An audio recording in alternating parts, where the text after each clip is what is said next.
Alright, y'all, I'm going to be talking about journalism and how traditional journalism and citizen journalism vary and how they kind of affect each other.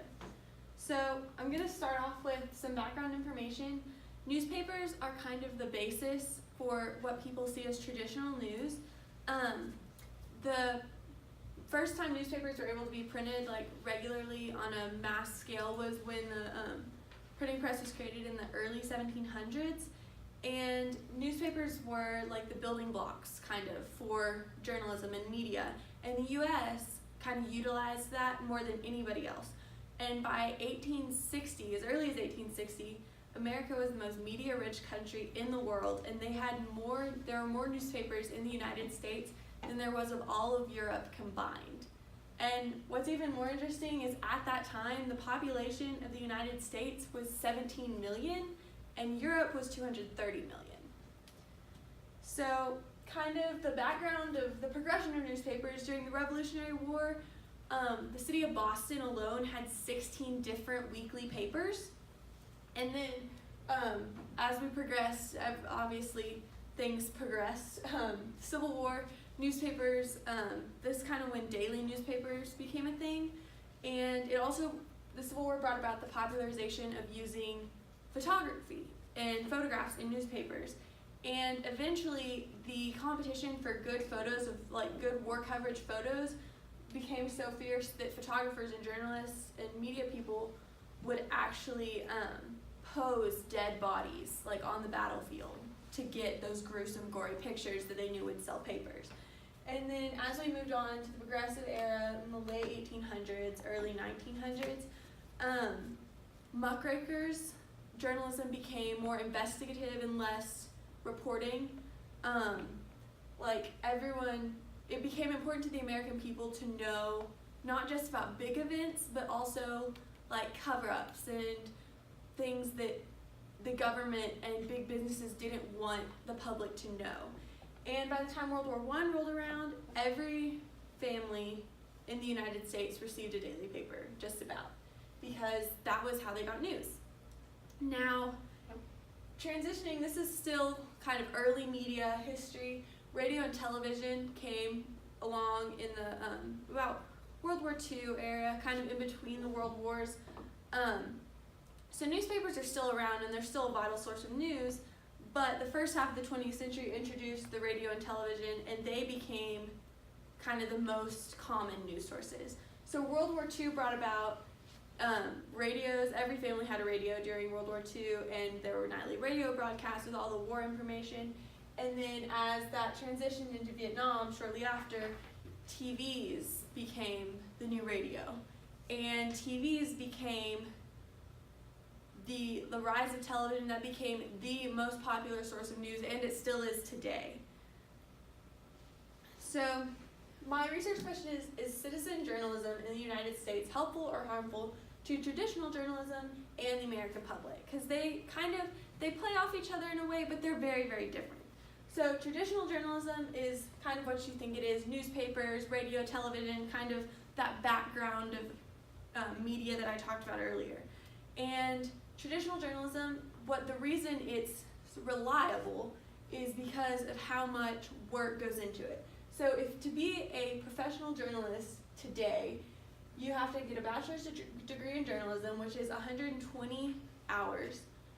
And then you have to have work experience. A lot of time for college students, that's working in their university's media office, newspaper, and then internships at their local media stations and stuff.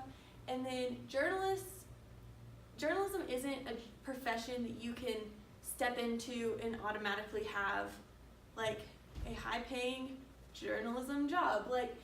All journalists start with really menial work and not very interesting stories, and they have to work their way up. It's one of the last remaining professions where you truly do have to work your way up. Money and prestige isn't going to get you very far unless you can prove that you know what you're doing.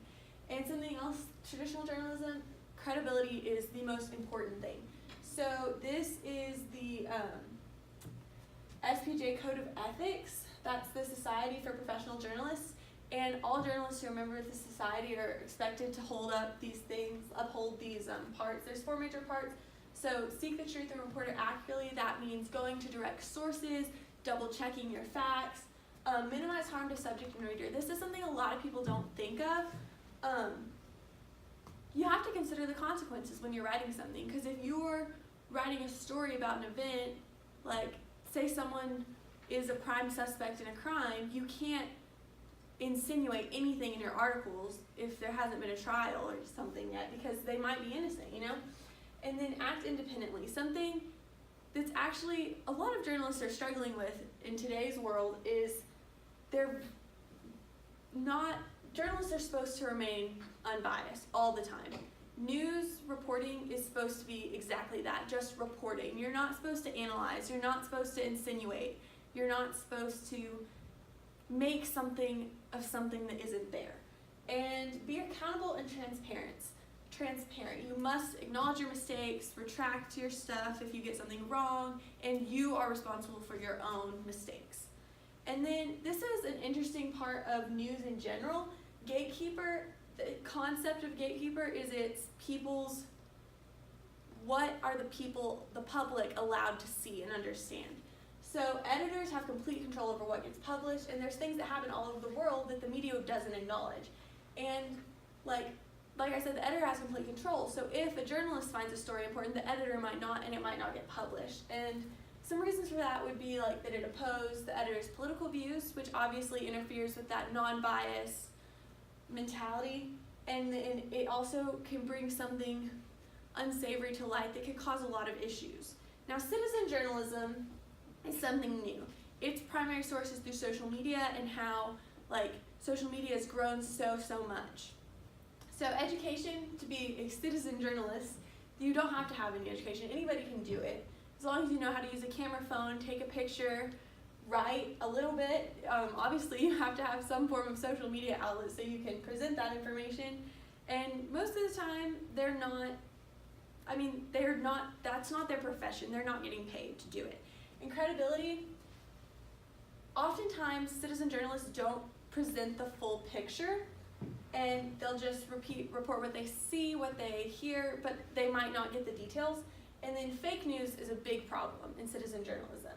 The 2016 election, there was the Pizzagate scandal, the Mueller investigation, which is actually being released today. There's so many different things that became more than what they were because of the way citizen journalism spread it around. And this gatekeeper idea that's so important in traditional journalism is completely gone, because if there is photo or video evidence of something happening, people are gonna find out.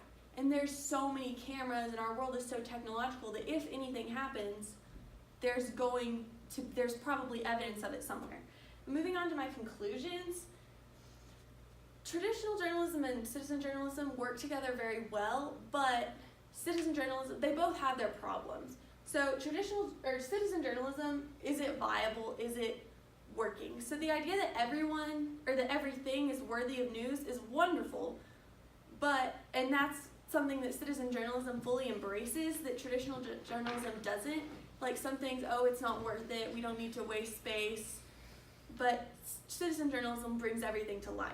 And the problem with it is the risk of false information, but the risk is a problem, but you're also getting information you might not previously get. So if you work to make sure what you're reading is truthful, then citizen journalism really is a very good enhancer. And then traditional journalism is never going to go away because it's a historical part of American culture and history, and then I said on my notes, it will always reign supreme.